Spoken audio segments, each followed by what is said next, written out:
what will you do if Social Security runs out of money? You know, here in 2026, we're about 6 to 7 years away from when they say the trust fund is going to run out of money. And if there are no changes between now and then they're going to need to reduce everyone's benefit by 24 to 25%. And that would mean that your benefit would be reduced. Now, there's a lot that could happen between now and then, a lot of things that could be adjusted or tweaked or, things to keep it from running out of money at that point in time. I don't expect to see anything until much closer to the last minute. But one of the recent proposals is quite interesting that you should be aware of. And I talked about it in more detail in a recent podcast. But basically, under this proposal, an individual would be able to collect no more than $50,000 a year at full retirement age, a couple no more than $100,000 a year at full retirement age. That would be reduced if they were filing early. That would be increased if they're filing later. But that cap would then limit the amount of money that is being paid out, which would help close the gap on the funding issues that Social Security has.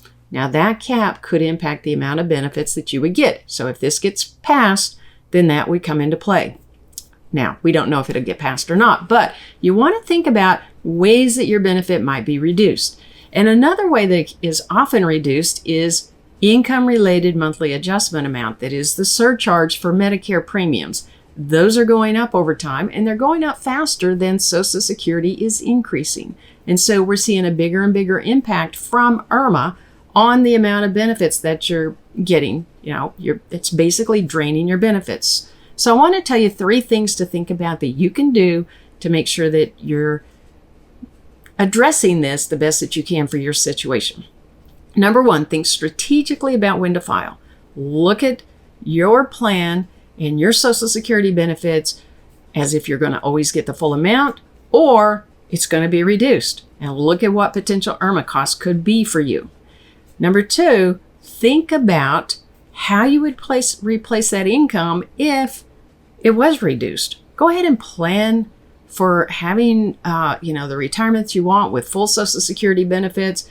Maximize your time in the early years of, using those funds. But think about what you'll do if it gets reduced in the future. How will you replace the income that you were getting from Social Security to cover your benefit, your expenses?